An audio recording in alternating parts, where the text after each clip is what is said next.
Good morning, guys. Yesterday, a Canadian company called GHGSat released a new tool called Pulse to measure the amount of methane emissions that are being released into the atmosphere every day. So we've talked recently about greenhouse gases.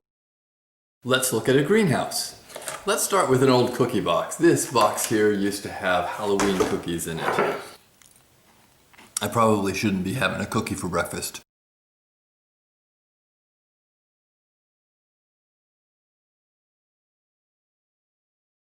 There's a comparison to be made here between the plant greenhouse and the greenhouse effect on a planet. We don't have a house made of glass, but we do have an atmosphere. Some parts of the atmosphere let light and heat pass through. Some parts trap heat, keeping the planet warm. We actually like a bit of this trapped heat. If we didn't have the atmosphere that holds in some of our heat, we would be a much colder planet like Mars. However, too much trapped heat is a problem. Gases like nitrogen and oxygen let in light but don't trap much heat.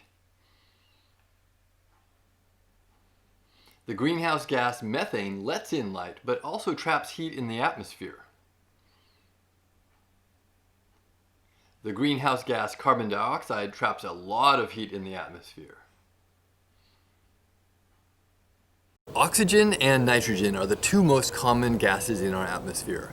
Nitrogen is about 78% and oxygen about 21%.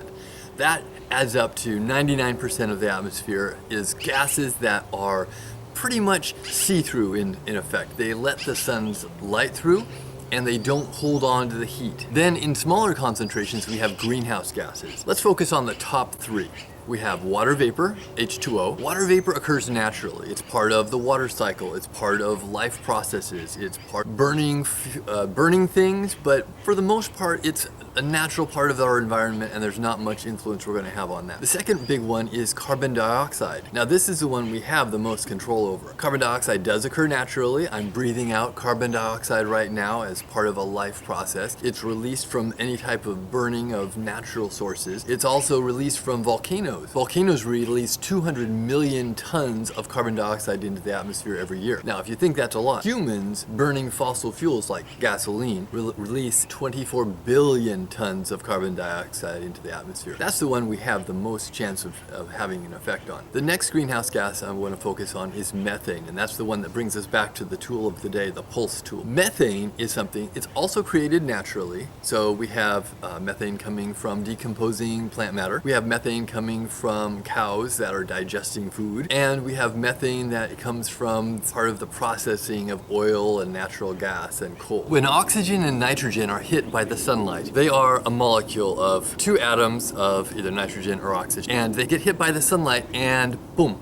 boom, boom, boom. They bounce around and they move out of the way as they're hit by the sunlight. There's a little bit of a force that moves them. They don't separate oxygen and nitrogen. Methane, on the other hand, is a little more loosely attached. It's a more complicated molecule, and it's kind of like if you put all of these atoms in a jar. They get hit by the sunlight, and they do get moved around as they get hit by the sunlight, but they also rattle.